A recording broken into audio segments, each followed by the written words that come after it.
Good morning and welcome to episode number 3 of our study of the book of Genesis. Today we are going to get through, I hope, all of chapter 1 of the book of Genesis. The previous two devotionals, we have only gotten through one verse because we've been doing a lot of introductory thought, a lot of theology, and a lot of background information that we need to have as we go into this study and as we study not only the creation account, but the rest of the book of Genesis. So let's jump right in, picking it up in chapter 1, verse 1 once again.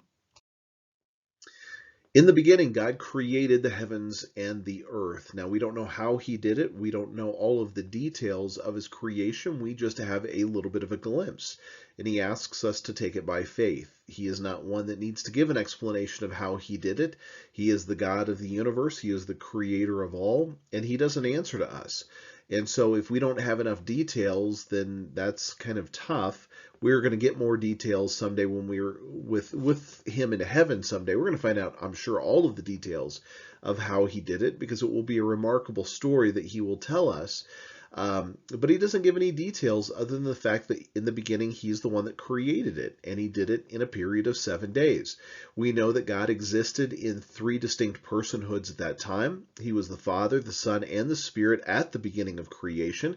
We know this because Jesus himself said so. In John chapter 17, verse 5 and 24, Jesus said, "O Father, glorify me together with yourself, with the glory which I had with you before the world was. For you loved me before the foundation of the world." We know that Jesus was right there. He was there at the very beginning of creation when it all took place and when it all came into existence. And now we have a reference to the Spirit being there as well when it says the earth was without form and void, and darkness was on the face of the deep, and the Spirit of God was hovering over the face of the waters. Now, I want to explain something to you here. This is a theory. This is called the gap theory. And it's the gap between verse 1 and verse 2. What happened between verse 1 and verse 2? Well, the gap theory says this, that between verse 1 and verse 2 was when Satan rebelled against God. Look at Ezekiel chapter 28, look at Isaiah chapter 14. He rebelled against God, and when he did, he and a third of the angels were expelled from heaven down to earth. They became the demonic influence on the earth. That happened right there in that gap. And so that's the idea, and that's the theory behind this gap theory.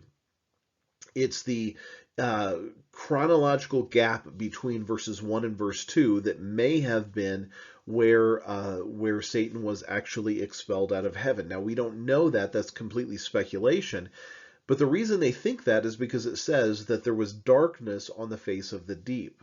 There may be this sense of resistance to the moving of the Holy Spirit on the earth because Satan had already been cast down, and there was a resistance to God's plan. That's why there was darkness on the face of the earth. So the Spirit of God was hovering over the face of the waters. There was darkness over the face of the earth, meaning that there was a demonic presence or demonic influence over the world that was resistant to what God was doing, because Satan stands in opposition to anything and resists anything that God is doing. Again, we don't know. All we know is that the earth was without form, it was void, and there was darkness over the face of the earth. Let's go to day 1 and what happened on day 1. Then God said on day 1, "Let there be light," and there was light. And God saw that it was good, and God divided the light from the darkness. God called the light day, and the darkness he called night. So the evening and the morning were the first day. Now, what is incredibly interesting about this verse is that the sun and the moon were not created until day 4. This is day 1. There is light and darkness. Light is a metaphor throughout the Bible. When we come into God's presence, we come into the light. When we have the Spirit of God come into our hearts, we are beginning to walk in the light. In 2 Corinthians chapter 4, Paul writes these words, "But even if our gospel is veiled, it is veiled to those who are perishing, whose minds the God of this age has blinded, who do not believe, lest the light of the gospel of the glory of Christ, who is the image of God, should shine on them. For we do not preach ourselves, but we preach Christ Jesus the Lord, and ourselves your bondservants for Jesus' sake. For it is the God who commanded light to shine out of darkness, who has shone in our hearts to give the light of the knowledge of the glory of God in the face of Jesus Christ. So this concept and this idea of light and darkness is really the battle of good versus evil. It's the battle of walking in God's truth versus walking after Satan's rule that has happened throughout all ages. When Jesus came into the world, it says, and he started his earthly ministry in Matthew chapter 4, it says that this light shined this dawn happened in Galilee of the Gentiles. So this incredible light came in, this dawning came into their presence. It's always been the picture of hope. It's always been the picture of Christ in our lives. God being at work in our spirits has been the picture of light. And so God divided this. He divided light from darkness. Now, we don't really know what that means. There was no sun or moon. It was not literal day and night like we can understand it, but there was day and night because God said so. So God was the day. God was the light. He provided the light. When he wasn't right there, it was darkness and it was night. And so that's been the picture. That's evening and morning of the very first day. Again, it's a hard concept to understand because we don't really know exactly what it means or exactly what that's going to look like, because God is going to do different creation as we get a little bit further. Well, let's go on to day 2. Day 2, God in his creation is making an atmospheric division. So it says, then God said, let there be a firmament in the midst of the waters, and let it divide the waters from the waters. Thus God made the firmament and divided the waters which were under the firmament from the waters which were above the firmament, and it was so. And God called the firmament heaven. So the evening and the morning were the second day. So there's this again, creation that is happening that is hard for us to wrap our minds around because it doesn't quite fit, because we don't see anything like it today. The creation that happened on day 2 was that God had the earth, the firmament, the waters of the firmament. There was a division between the waters. There was a division of sky, of what we see today among us, just the sky. And above the sky would have been another layer, an atmospheric layer of another water vapor, according to what it says. This idea of firmament is the Greek word. It means expanse or space. So there's literally waters. The earth is waters. Then there is sky, and then there are waters. This water vapor around the outside of the earth would have consisted really above the troposphere, above the stratosphere, probably in the ionosphere, maybe even extending further into space, but it would have created the conditions for this incredible greenhouse effect upon the entire planet. This water vapor would have created an essentially uniform temperature all over the world. So instead of temperature variance like we see today all over the world in different parts of the world, it would have been a consistent, pleasant temperature all over the world because of this water vapor that was there in the atmosphere. Now, the water vapor would have created, and without the great temperature variations that we see today, there would be no significant winds. There would not be the water rain cycle that would form like we know it today. Instead, it's creating the conditions for what will happen on the next day, which is this lush tropical-like vegetation that would grow all over the world, that would produce not only lush tropical vegetation, but be the basis for the animals that we would see, the dinosaurs that we are going to have the fossils of. All of that is able to be created and able to be sustained because of the water vapor that would be there. Most likely, without the temperature variations, without the wind and the rain cycles that we have today, the earth would have been fed by basically a ground fog or a massive amount of dew that would happen. That would cause life to this tropical vegetation. Plus, the mist could have created this water vapor mist that could have been there that would have fed these plants and caused them to grow, of which the animals could then eat the plants. Now, this is why we could have seen incredible life cycles also in humanity up until the time of the flood. According to the biblical accounts, we are seeing people living hundreds of years, and that's because this vapor barrier would have been able to filter out the ultraviolet radiation, the cosmic rays, the other destructive energies that are bombarding our planet and bombarding our bodies that would have decreased human longevity. Because of this water vapor, they could have lived for a longer amount of time. So human and animal lifespans would have been greatly increased. And by the way, this water vapor barrier that was there would be the catalyst for this incredible flood that would happen around the world. When the flood happened and the water vapor barrier was released, now we'll get into this when we get into the flood, but they had not known what rain was at the time of the flood. When the water vapor released and rain poured out of the skies, out of the atmosphere, it would have been such a massive amount that it could just have devastated and changed the landscape of everything that the world knows today. You look at examples of some of the creationists that have gone into the Grand Canyon and looked at the rock layers. The way that the sediments would have settled have to be the evidence of a massive flood. Why do we find dinosaur bones, fossils all over the world? Why the oil and the coal layers around the whole world the way that they are?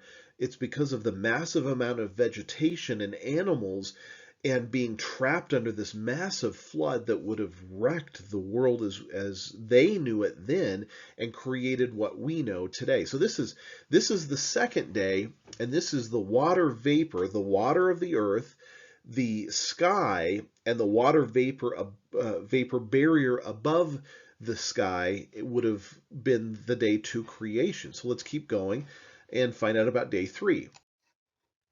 Day 3, it says this: Then God said, let the waters under the heavens be gathered together in one place, and let the dry land appear. So now we have the water that was the earth. Now all of a sudden land masses are appearing that are dividing out the waters from the earth, from the land mass itself. So prior to that, it was just water. Now we have land masses that are beginning to appear. Now, I don't think we had the mountain ranges and the hills that we have today. I think that again, was the result of the flood and the power of the flood that would have drastically changed the landscape. Then it was probably just land that was not, probably not very hilly types of land separated out from the waters. So God called the dry land earth, and he called the gathering together of the waters, he called them seas. And God saw that it was good. Then God said, on the earth bring forth grass and herbs that yield seed, and the fruit tree that yields fruit according to its kind, whose seed is in itself on the earth, and it was so. So now we have the growing of the grass, the growing of the vegetation, the growing of trees, the growing of that lush vegetation that they would have had at that time. Again, what's very interesting is this, again, is before the sun and the moon and the stars were created on the 4th day. And so somehow in God himself, he was the light himself that really gave the power for all of these things to begin to grow.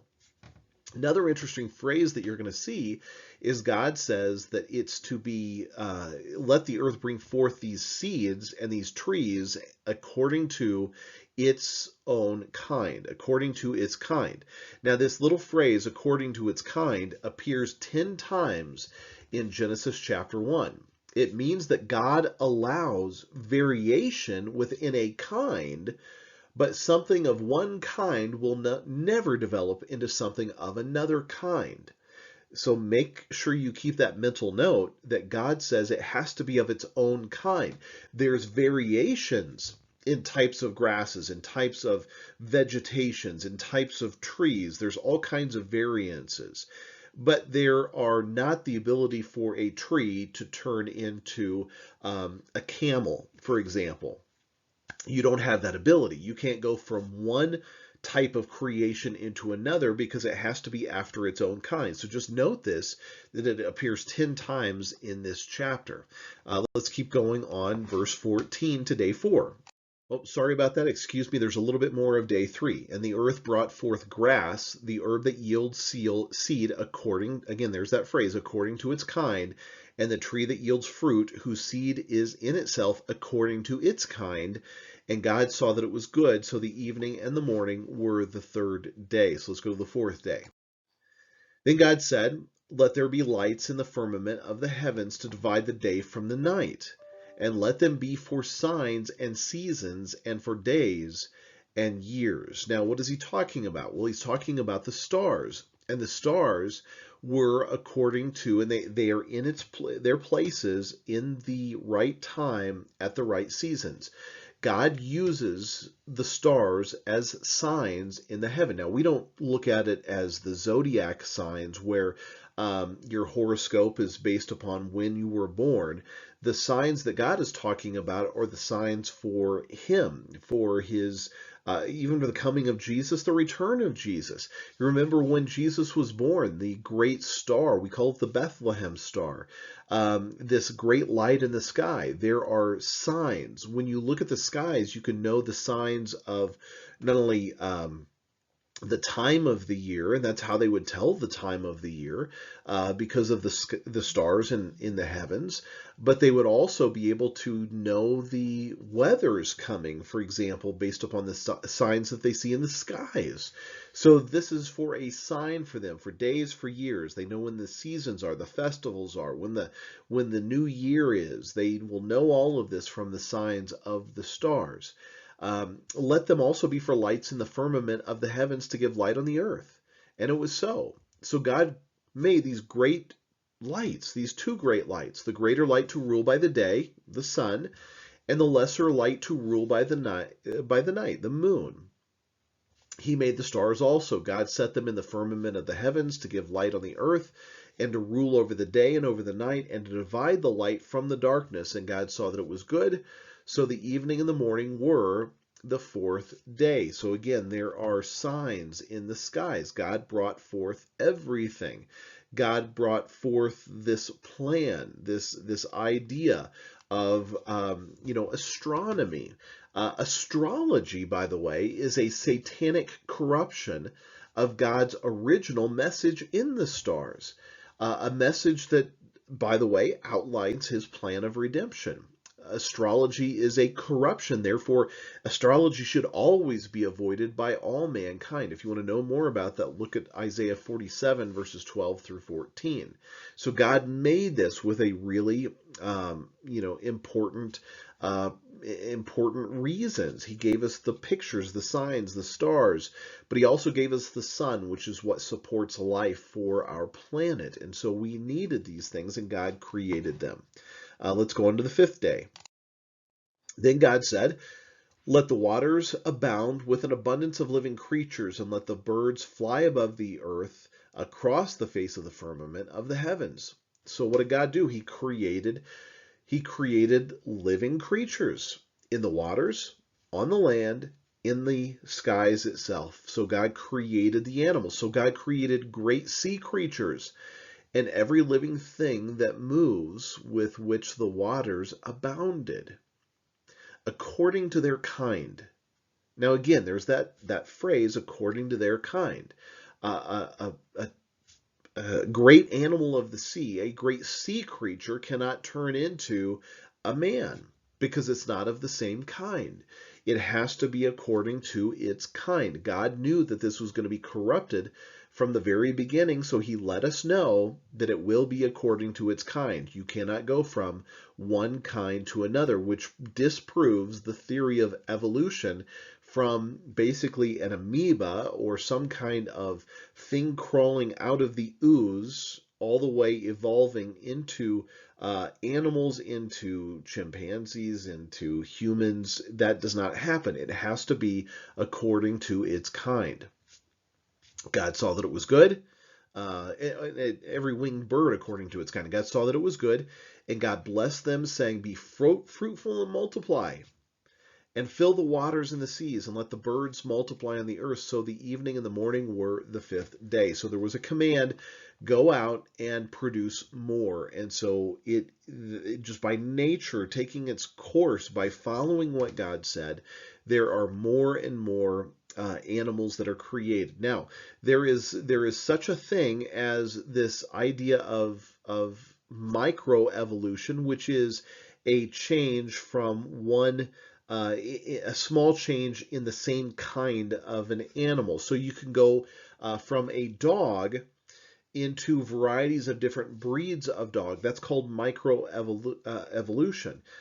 You can have all of these dogs that are all different breeds, but all coming down to the same animal, same species, being a canine. A dog cannot be changed into a mouse, though, because it's not of the same kind. So just keep that in mind and keep remembering that. Day 6.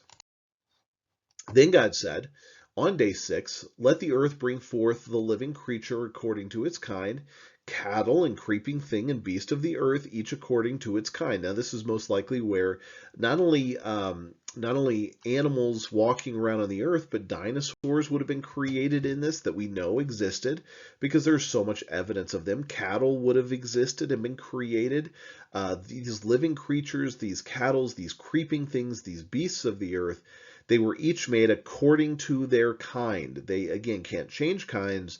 They are of their kind. And God made the beast of the earth according to its kind, cattle according to its kind, and everything that creeps on the earth according to its kind. And God saw that it was good. And so this is what God is creating. He's, again, creating these animals. And then on day 6, he's finally getting to the creation of man, which also happened on the same day that the animals were created, just later in the event, later in the order of events. Let's look at verse 26 and see what God says. Then God said, let us make man in our image. Now, I want you to notice what the phrases are that are being used. Let us make man in our image, according to our likeness. Let them have dominion over the fish and over the sea, over the birds of the air, and over the cattle, over all earth, and over every creeping thing that creeps on the earth. And so man, first of all, man has authority. We are not subservient to the animals. We are in authority over them. God has created mankind with authority. Notice what it says. God said, let us make man in our image. And I want you to notice this little phrase when he says, let us. Let us make man in our image. Now, what does that mean? According to our likeness. Now, we'll talk about this later because I'm not going to talk about this in depth right now because I want to get to this later. But we are made in the image of God. So let's talk about who the us is. God is talking to himself saying, let us make man in our image according to our likeness. Well, we know that God existed at that moment in 3 distinct parts. The first, second, and third person of the Trinity, the Father, Son, and the Spirit. There are 3 parts of who God is, the Trinity. We have been made in the image of God in multiple ways. One, God is a relational God. He has a relationship within himself as Father, Son, and Spirit. Then at the same time, he is also, we are relational beings. He has created us as a Trinity, meaning we have both body, soul, and spirit. We are a Trinitarian being, the way God is a Trinity.